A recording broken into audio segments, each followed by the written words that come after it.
Ibu Kadis, ini total selesai 6 kilo. Ibu kontrol sendiri ya. Jangan alat sudah pindah, kemudian Ibu ya bilang kita kualitas kurang bagus, alat kita nambah kasih balik. Gubernur Kalimantan Timur membeli sebuah mobil seharga 8,5 miliar untuk menjaga marwah Kalimantan Timur. Baru kali ini iri sama gubernur orang.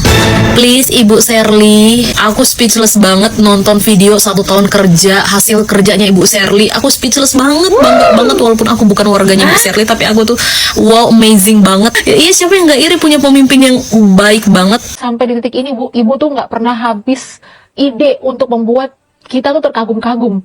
Dan ini pertanyaannya buat Ibu Sherly nih, kenapa sih Ibu harus menimbulkan rasa iri hati bagi aku ya, sama masyarakat yang ada di Maluku Utara? Aku iri banget sama rakyat Maluku Utara karena punya gubernur sekeren, sehebat Bu Sherly, ampun. Begini cara Gubernur Maluku Utara, Sherly Yoanda, menghapus cara-cara kuno di pemerintahan yang menghabiskan banyak anggaran. Bahkan pada saat itu dia sempat diminta nih 1,7 miliar untuk identifikasi jalan rusak. Dan yang dilakukan oleh Ibu Sherly adalah menolak usulan tersebut. Beliau membuat satu video pelaporan jalan yang rusak di sosmed, dan 270 laporan pun masuk yang bahkan tidak dipunyai oleh dinas terkait. Ini luar biasa banget sih. Ini alasan kenapa seorang pemimpin itu harus melek dengan teknologi zaman sekarang. Iya, bener banget. Kita tahu sendiri bahwa Gubernur Maluku Utara, Sherly Yoanda, paham banget dengan media sosial. Jadi waktu itu dia diminta anggaran 1,7 miliar untuk identifikasi jalan rusak. Nah, dengan dana segitu, biasanya yang teridentifikasi itu palingan cuma beberapa aja. Ini diusulkan dari dinas terkait di Maluku Utara. Akhirnya Ibu Sherly mengatakan dengan tegas untuk tidak memberikan dana tersebut karena terlalu besar dan disuruh tunggu setelah Lebaran. Akhirnya dibuatlah video sosialisasi mengajak masyarakat untuk melapor kondisi jalan yang rusak. Dengan metode ini, identifikasi yang dikatakan bisa langsung melibatkan masyarakat nih. Dan hasilnya, boom, 270 laporan itu masuk di seluruh Maluku Utara kepada Ibu Sherly. Dan bahkan laporan tersebut tidak dimiliki oleh Dinas Pekerjaan Umum, Bri. Itu dia, dan laporan itu dimiliki oleh Ibu Sherly secara langsung. Bayangkan, the power of social media. Itu begitu besar kan? Masyarakat bisa dilibatkan secara langsung dan dekat banget dengan pemimpinnya secara online. Akhirnya dengan ratusan laporan yang masuk tersebut, kemudian dirumuskanlah nih laporan kepada kementerian. Dan akhirnya dikucurkan dana 8 triliun untuk perbaikan. Nah, gua rasa emang setiap pemimpin di Indonesia itu harus benar-benar menggunakan sosial media sih. Jadi kami bersyukur dan berterima kasih kepada Ibu Gubernur yang nama saya McDonald Rahawaring, tinggal di Fak 10. Saya menikmati jalan tani yang baru dibikin ini, itu berdampak paling besar kepada kami, dampaknya positif. Sebelum ada jalan tani, kami sebagai pengguna VR itu sangat setengah mati kalau mau lewat di jalan yang tua. Karena kalau waktu kasih keluar kopra dengan VR, kalau cuma satu sopir yang bawa itu VR, itu pasti kapalaka di istilah. Kami berusaha untuk kami bisa mendapatkan jalan tani ini atas bantuan Kadis Pertanian dan Bapak Dewan Sandri Kitung, akhirnya kami bisa memiliki jalan tani. Dan kami sangat bersyukur, kami semua petani yang ada di Fak 10, itu kami bersyukur karena kami bisa menikmati jalan tani yang buat kita. Jadi kami bersyukur dan berterima kasih kepada Ibu Gubernur. Baru kali ini iri sama gubernur orang.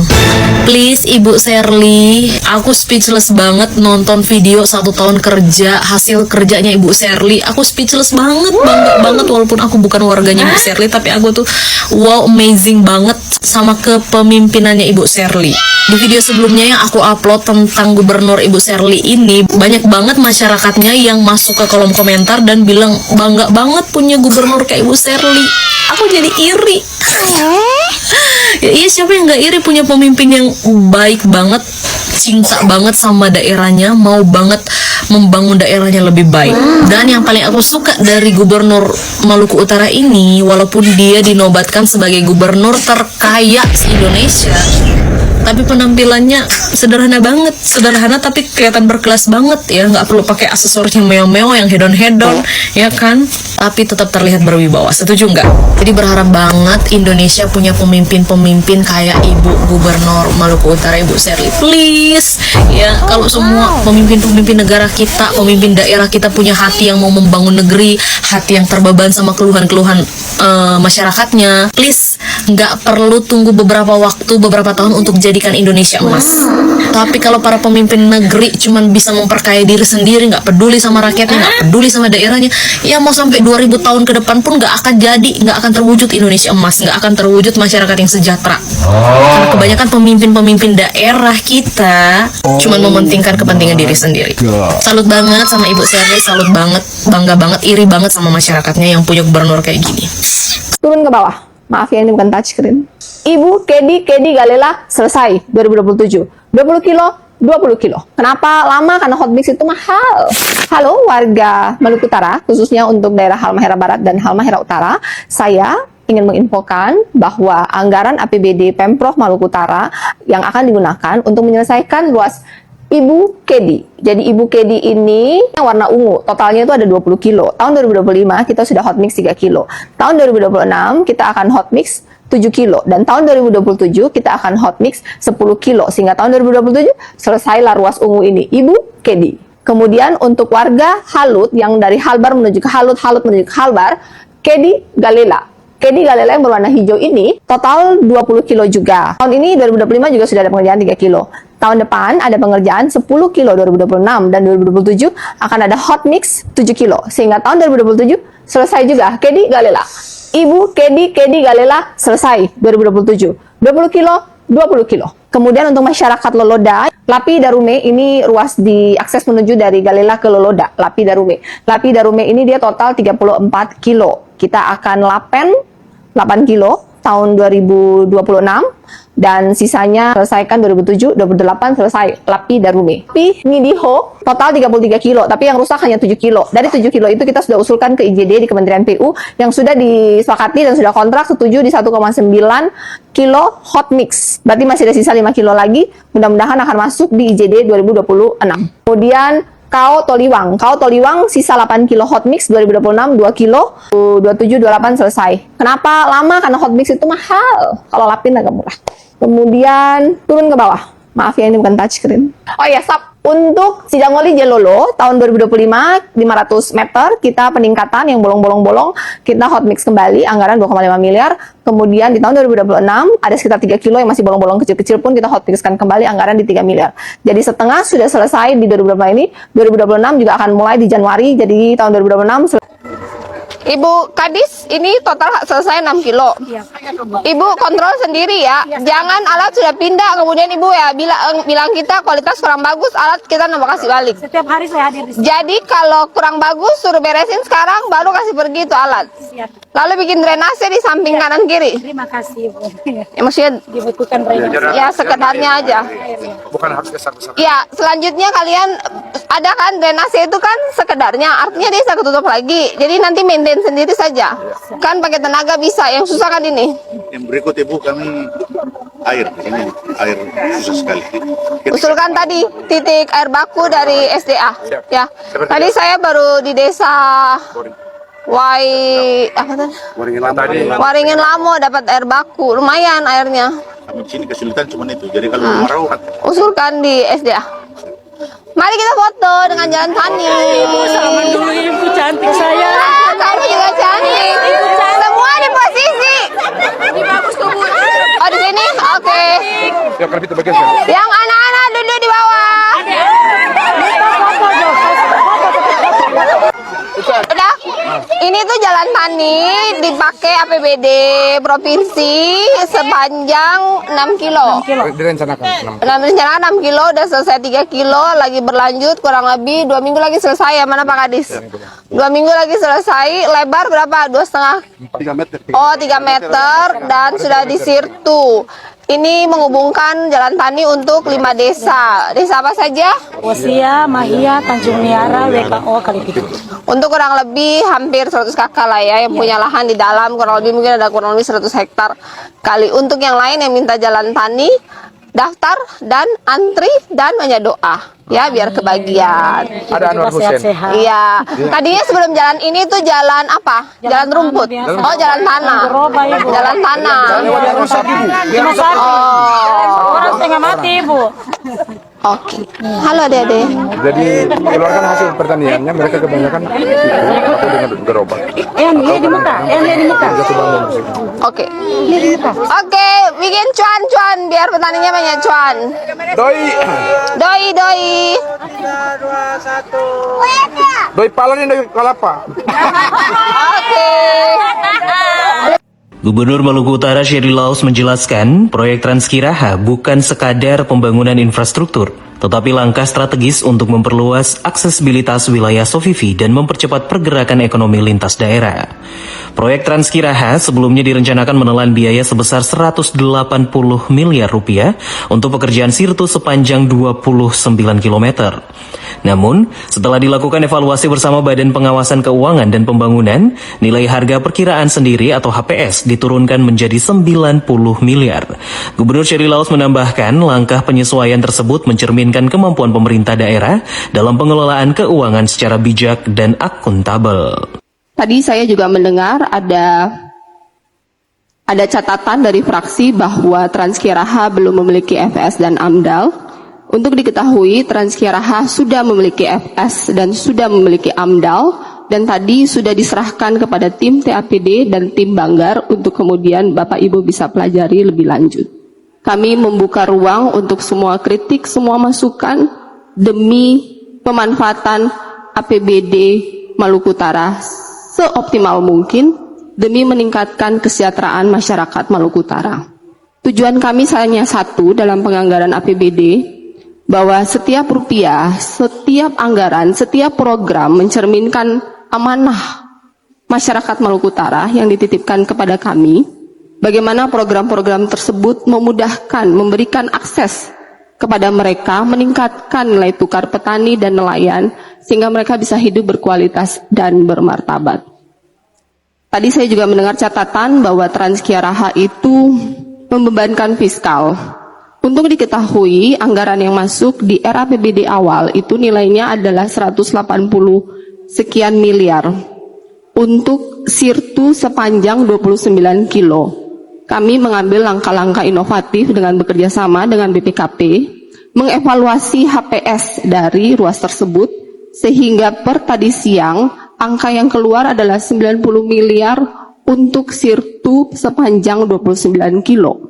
90 miliar itu nilainya kurang lebih 10% dari total belanja infrastruktur tahun ini, atau 0,03% dari total APBD yang dimiliki oleh Provinsi Maluku Utara. Tetapi kemudian dengan 90 miliar diinvestasikan, kami mendapatkan akses. Sofifi memiliki akses terhadap airport terdekat dengan jarak tempuh 1 jaman. Dengan ada akses banyak investasi yang akan terbuka, dan ini menjadi pintu masuk di mana Provinsi Maluku Utara akan siap untuk menjadi tuan rumah bagi event-event nasional ke depan, terutama di regional Indonesia Timur. Karena itu adalah salah satu cara untuk meningkatkan pariwisata dan kemudian membawa uang masuk tambahan perputaran ekonomi yang ada di Maluku Utara. Gubernur berharap proyek Transkiraha dapat menjadi tonggak penting dalam mempercepat pembangunan wilayah di Maluku Utara yang tentunya akan mempengaruhi pertumbuhan ekonomi serta berimbas kepada kesejahteraan masyarakat di bumi Moluku Kiraha. Kita kumpul di sini untuk semangat kolaborasi dan komitmen bersama untuk menjawab kebutuhan dasar masyarakat Maluku Utara yang sampai dengan saat ini belum terhubung dengan baik, dan tujuannya untuk mengintegrasikan semuanya sehingga bisa memberikan solusi terefektif dan efisien. Suatu kehormatan perwakilan dari berbagai direktorat dari Kementerian Perhubungan bisa hadir pada pagi hari ini. Di Halbar dan Halut sekarang sudah ada pabrik produk turunan kelapa. Di Halbar itu ada di Wakoko. Saat ini 60 kontainer per bulan. Mereka kesulitan mengirim karena katanya jadwal kapal selalu terlambat dan merasa lebih efisien jika kontainernya bisa ke pabrik, tapi saat ini tidak bisa. Sehingga mereka harus mengirim barangnya ke pelabuhan Matui baru bisa disetor di sana. Dan target ke depan kontainernya akan terus bertambah karena kapasitas pabriknya akan terus bertambah. Untuk di Halut ada PT Niko, itu saat ini 90 kontainer per bulan dan targetnya akan menjadi 220 kontainer per bulan. Dalam perencanaan ke depan jika ada perluasan kontainer atau peningkatan fasilitas itu bisa dipertimbangkan. Terkait dengan sarana, ini mungkin perlu kita tambahkan juga terkait dengan sarana untuk angkutan penyeberangan. Ini sekarang ini di Maluku Utara sudah ada 23 kapal. Ya, di tahun 2025 kemarin sudah ada penambahan 1 kapal KMP 5. Terima kasih untuk SDP. Sehingga ini bisa menambah kekuatan transportasi di Maluku Utara. Sehingga pada saat di angkutan lebaran kemarin kita bisa menghandle peningkatan baik penumpang maupun barang yang ada. Peningkatan kemarin di penumpang itu sampai 4%, di barang itu peningkatannya bisa lebih dari 100% untuk golongan 2 dan golongan 4. dan 70% untuk golongan 5. Dan ini bisa dilayani di Maluku Utara. Nah, namun hal ini juga masih diperlukan peningkatan-peningkatan. Kami mohon izin Bu menambahkan terkait dengan kontainer. Kontainer ini untuk kontainer 40 feet, persyaratan untuk di jalan itu minimal adalah jalan kelas 1 Bu. Untuk kontainer 20 feet ini minimal persyaratan jalannya adalah untuk jalan kelas 2. Sementara di Maluku Utara ini kita mengalami banyak kesulitan terkendala dengan infrastruktur jalan. Nah, ini mungkin memerlukan pembicaraan yang lebih lanjut dengan instansi lainnya. Dan kami harapkan rakor ini menjadi salah satu inisiasi supaya kita bisa berkolaborasi, bersinergi dengan instansi lainnya. Terima kasih Bu. Saya percaya kita semua di sini juga punya satu prinsip bahwa transportasi itu adalah urat nadi pembangunan kepulauan. Kita tidak bisa membiarkan satu pun tidak tersambung. Oleh karena itu, kembali lagi kolaborasi, dukungan, percepatan pembangunan infrastruktur, anggaran dengan asas keadilan dan pemerataan pembangunan, pemerataan ekonomi dan keadilan harus hadir seperti yang hadir di kota-kota besar, seyogyanya juga hadir sampai di desa-desa pesisir dan pulau-pulau terluar. Pak Kadis datang, bagaimana Ibu, apa yang harus kita potong? Tidak ada yang bisa kita potong. Saya sudah berjanji ke masyarakat, saya tidak mau. Yang saya hormati Kepala BPKP Perwakilan Maluku Utara, Bapak Tri Wibowo Aji beserta rombongannya. Tujuan kita di sini pertama diawali dengan niat baik kita Pemprov Maluku Utara, mulai dari saya Gubernur, Wakil Gubernur, Sekda, pimpinan OPD, para OPD, ASN. Ketika saya selesai menjabat, ketika saya melakukan rapat perdana, saya bertanya ke semua ASN, kita semua ini mau pensiun dalam damai sukacita, tenang, main dengan cucu, atau kita mau pensiun dengan deg-degan setiap kali berita keluar, jantung rasa mau keluar. Mau yang mana? Katanya semuanya mau pensiun dengan damai sukacita, mau pensiun dengan tenang. Saya sendiri pun mau pensiun dengan tenang. Untuk itu kita harus melakukan semua dengan cara yang benar. Maluku Utara punya banyak catatan di masa lalu, tetapi kita sekarang melangkah ke depan, melihat ke depan. Kita semua berkomitmen untuk membenah diri. Oleh karena itu saya proaktif datang ke BPKP, datang ke BPK, datang ke LKPP untuk bertanya bagaimana caranya kita bisa melakukan semua ini dengan benar, sehingga konsep dasar sesuai dengan pesan Pak Presiden Prabowo bahwa setiap rupiah APBN, APBD harus kita manfaatkan untuk meningkatkan kualitas hidup masyarakat, karena ini APBN dan APBD adalah titipan dan hak dari seluruh masyarakat, dalam hal ini adalah Provinsi Maluku Utara. Yang kedua, karena ada efisiensi pemotongan 800 miliar Provinsi Maluku Utara, APBD yang sudah kita susun dalam KUA PPAS ketika kita jelaskan pada saat paripurna 2026 itu dinilai 3,5 triliun. Kemudian adalah pemotongan 800 miliar menjadikan sisa 2,7 triliun. Di APBD 2026 kita sudah menganggarkan belanja jembatan, irigasi, infrastruktur sebesar 700 miliar. Dan kemudian tiba-tiba ada pemotongan 800 miliar. Kemudian Pak Kadis datang, bagaimana Ibu, apa yang harus kita potong? Tidak ada yang bisa kita potong. Saya sudah berjanji ke masyarakat, saya tidak mau. Mari kita pergi ke BPKP, bagaimana caranya harga satuannya bisa turun. Dan terjadilah hari ini atas bantuan yang sangat luar biasa dari BPKP, mengevaluasi semua harga HPS dan kita mendapat efisiensi kurang lebih sekitar average mungkin 30% ya. Dan jadilah kita total dari 700 miliar menjadi 550 miliar dan uangnya cukup. Kemudian efisiensi di perjalanan dinas, makan minum, barang dan jasa. Akhirnya kita juga meningkatkan PAD, jadi APBD kita 2026 nanti total dari 2,7 triliun menjadi 3 triliun dan pembangunan jalan jembatan irigasi dari 700 miliar menjadi 550 miliar secara harga satuan, turun 30%, tetapi secara list program tidak ada yang berkurang, malahan bisa bertambah dan kita bisa bagi rata ke 10 kabupaten. Gubernur Kalimantan Timur membeli sebuah mobil seharga 8,5 miliar untuk menjaga marwah Kalimantan Timur. Masa katanya kepala daerahnya pakai mobil seadanya? Kita pakai logika aja ya, katanya beli Range Rover autobiografi seharga 8,5 miliar untuk menjaga marwah Kalimantan Timur, untuk menjaga marwah kepala daerah. Oke, tapi boleh nggak saya bertanya dengan pertanyaan sederhana aja, apakah marwah itu diukur dari harga mobil yang dipakai? Bapak Presiden kita, kepala negara kita ya Bapak Prabowo, itu pakai mobil Maung, harganya itu sekitaran 1 miliar lebih. Wakil Presiden kita pakai Innova Reborn, harganya 500 juta lebih. Kalau ukuran sebuah marwah diukur dari harga kendaraan, harusnya yang paling mahal itu siapa? Ya mestinya harusnya yang paling mahal itu kepala negara kita kan? Masa kepala daerahnya pakai mobilnya seharga 8,5 miliar, kepala negaranya pakai mobil Maung buatan lokal seharga 1 miliar lebih? Kita kali ini nggak bicara soal kepala daerah, bukan juga kepala negara ya. Kita tahu sendiri kondisi jalan di Kalimantan Barat itu jalannya berlumpur, kondisinya ekstrim. Mobil itu juga udah dites loh di sana. Faktanya apa? Nggak cocok dipakai di sana. Artinya apa ya? Kalau memang salah satu alasannya karena kebutuhan medan berat, ya kenapa pilih varian yang paling mewah? Kenapa bukan kendaraan yang memang dirancang dan fokus ke kendaraan utilitas? Dan kalau memang kendaraan itu nggak cocok dipakai di Kalimantan, lalu dibawa ke Jakarta dan diganti dengan mobil Jeep yang lain, itu berarti sejak awal perhitungannya itu nggak matang, Pak. Bayangin, Bapak membawa mobil yang seharga 8,5 miliar itu dipakai di Jakarta. Di Kalimantan, Bapak pakainya mobil Jeep. Kenapa dari awal Bapak nggak beli mobil yang biasa aja? Hilux kek, Triton kek, Strada kek, atau Rangga kek? Ini bukan soal benci mobil mewah ya, ini bukan soal anti orang kaya, ini soal sensitivitas. Uang 8,5 miliar itu uang siapa? Ya uang rakyat. Itu dari pajak loh Pak, itu dari pajak orang-orang yang bayar motor secara cash atau kredit, pajak dari bayar cicilan rumah, pajak dari PBB, pajak dari UMKM, pajak dari jajan di warung. Sekarang kita balik nih ke logika yang paling sederhana aja. Kalau jalannya rusak dan berlumpur, yang harus diperbaiki dan diutamakan itu sebenarnya apa? Jalannya dulu atau mobilnya dulu nih? Kalau memang infrastrukturnya itu belum ideal, prioritasnya harusnya apa? Karena menurut saya ya, marwah itu bukan soal duduk di jok kulit mewah. Marwah itu ketika rakyat merasa dilayani. Marwah itu ketika kebijakan tepat sasaran. Marwah itu ketika anggaran dipakai dengan empati, bukan dengan egoisme Anda. Dan jangan bilang nggak etis kalau kepala daerah itu pakainya kijang. Kenapa nggak etis Pak? Kalau memang fungsinya jalan nih, kalau memang bisa dipakai buat kerja, kenapa gengsi harus lebih tinggi dibanding kebutuhan? Jabatan tinggi itu iya ya, tapi setinggi itukah sampai harus membeli mobil seharga 8,5 miliar di saat masyarakat Anda masih kesulitan mendapatkan infrastruktur yang baik? Kadang yang membuat publik marah itu bukan angkanya saja, tapi rasa prioritasnya itu terasa terbalik, mentingin diri sendiri dibanding kepentingan rakyat. Jadi pertanyaan sekarang bukan sekedar masuk akal atau enggak, pertanyaannya sederhana sekarang ini keputusan berdasarkan kebutuhan atau berdasarkan gengsi. Karena ketika ditanya, ini soal katanya ini soal marwah nih. Sherly Djonda, Gubernur Maluku Utara, baru saja menyelamatkan anggaran negara hingga 1,7 miliar dengan cara yang sangat cerdas.